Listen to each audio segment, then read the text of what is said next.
ايه اللي حصل على الحدود المصرية، وموضوع طبعا مش سهل. صدر بيان من المتحدث العسكري حول هذا الحادث الذي وقع على الحدود المصرية الإسرائيلية. قام أحد عناصر الأمن المكلفة بتأمين خط الحدود الدولية بمطاردة عناصر تهريب المخدرات، وأثناء المطاردة قام فرد الأمن باختراق حاجز التأمين وتبادل إطلاق النيران، مما أدى إلى وفاة 3 أفراد من عناصر التأمين الإسرائيلية وإصابة 2 آخرين، بالإضافة إلى وفاة فرد التأمين المصري. عملوها الوحوش، عملوها الوحوش، عملوها الأبطال. إنه المصريين بيتكلموا عن حادث والإسرائيليين بيتكلموا على أن في عملية. מצרים היא חברה שלנו. אין שום דבר רע במערכת היחסים בין ישראל למצרים. אלה דברים של פרופגנדה. كان هناك اتصال بين وزير الدفاع المصري ووزير الدفاع الإسرائيلي. قال لك طول ما عقد الدم معاك تقدر تخلف هنا وهناك. اتخاذ كافة الإجراءات لمنع تكرار مثل هذه الحوادث النادرة الحقيقة على الحدود المصرية الإسرائيلية. מצרים היא האויבת הגדולה שלנו בכל מדינות ערב, וצריך לפקוח העין עליה תמיד. تقديم واجب العزاء في ضحايا الحادث من الجانبين. اعتقد ان احنا الراجل ده يستحق مننا اللي احنا نقرا الفاتحه على روحه من الجانبين. يعني مشاهده الناس دول مش مصريين، دول موساد إسرائيلي. وفي اليوم الثالث تسرب اسمه عبر مصادر الصحافة العبرية، وعرف الناس من يكون رغم التكتم المشدد على هويته. قضي الأمر الذي فيه تستفتيان رغم التكتيم الشديد الذي جاء باتفاق بين مصر وجيش الاحتلال. מתי אתה מצפה שרשת הריגול תתחיל להביא תוצאות? התחלנו לקבל עדכון ראשון לפני שעתיים, וזה רשום בדוח. فتعالت صيحات الفخر ومعها عبارات الدعاء إلى الله ليشمله برحمته على ألسن ألوف المصريين والعرب.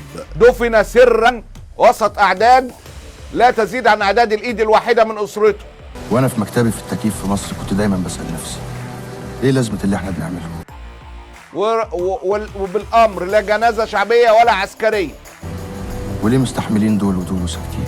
رغم ان المتحدث العسكري في البيان اللي اصبح سخرية العالم قال لك بيدافع عن بلده ضد مهربين المخدرات. صحيفة معاريف الإسرائيلية أوردت نقلا عن تحقيق أولي للجيش الإسرائيلي أن المجند المصري خطط للهجوم بدقة. احنا لما بناخد إجراءات أمنية داخل سيناء، ולמה אתה חושב שזה לטובת מדינת ישראל? الهدف منها ان احنا بنأكد سيادتنا على سيناء اللي هي جزء من أرض مصر. أدي واحد. בוודאי זה לא לטובת מצרים. الحاجة رقم 2، احنا بنأكد ان احنا لا نسمح بان أرضنا تشكل قاعدة لتهديد جيرانها. רגע, דניאל, אף אחד לא פוגע ברמת העבודה שלך. אנחנו קבענו את המשימה, אנחנו יודעים בדיוק מה היעדים שלנו. أو منطقة خلفية لهجمات ضد إسرائيل. السيسي صهيوني أكتر مني. يا لهوي يا لهوي. إن أحد أسباب الإرهاب هي القضية الفلسطينية. أبوه يهودي عراقي وأمه يهودية مصرية. قبله كان هناك آخرون أقدموا على فعل مماثل. شارك في تصفية عدد كبير من القادة الفلسطينيين والعرب، شخصيات أجنبية متعاطفة مع القضايا الفلسطينية. أشهرهم المصري سليمان خاطر الذي قتل مجموعة من الإسرائيليين في سيناء عام 85. الراجل ده عمل عمايل شيب اليهود، شيبهم. فاعتقل ليحاكم محاكمة عسكرية، ثم قيل إنه مات منتحرا في زنزانته. تم التعامل مع معظمها على أنها حالات وفاة طبيعية أو جرائم قتل. أمن وسلامة المواطن الإسرائيلي. شايفين بيعمل كيف؟ ما هو دسوس كده، أول لما يزلك في الركن يقعد يفرفر كده، حلاوة روح يعني. دسوس. جنبا إلى جنب مع أمن وسلامة المواطن الإسرائيلي.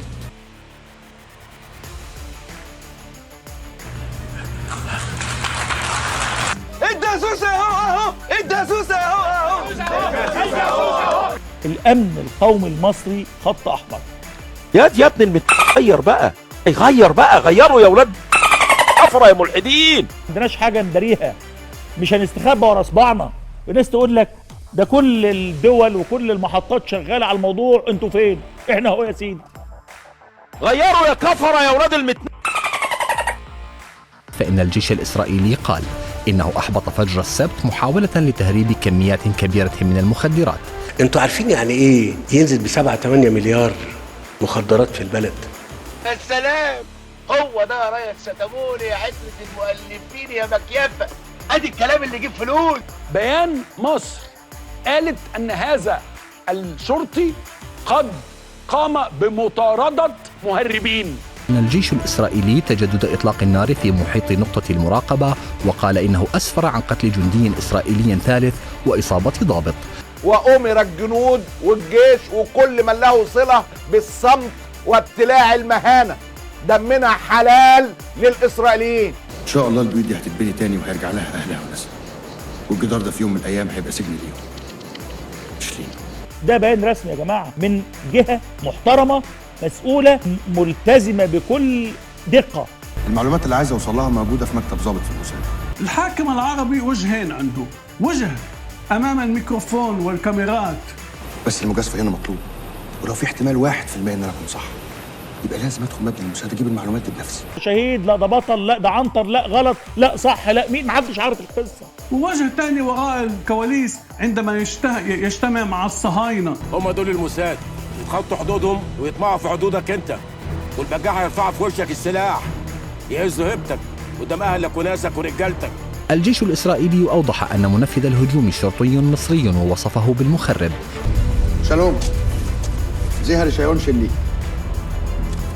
وقال إنه لم يتسلل، بل دخل من معبر طوارئ مخصص لمرور القوات الإسرائيلية إلى الجانب المصري حين الحاجة. قائمة الاغتيالات، واضح ان انا كنت من ضمن قائمة الاغتيالات. رواية الجيش المصري فمختلفة في بعض تفاصيلها، تحدثت عن عملية مطاردة وإطلاق نار بين أحد عناصر الأمن ومهربي مخدرات. عايز اقول لك ان الافكار المتطرفة ما يسمى الاسلام السياسي جذوره واحدة كلها. كنت مستنيك، اتأخرت ليه؟ ما تقدرش تفصل داعش عن ما يحدث في ليبيا او انصار بيت المقدس او حتى ما يحدث. برافو اخ دانيال، برافو. خطة ما تخرش المية. لولا ان اسمه نشر لم يكن جثمانه ليعود، لكن ربك بيسخر، ربك بيسخر.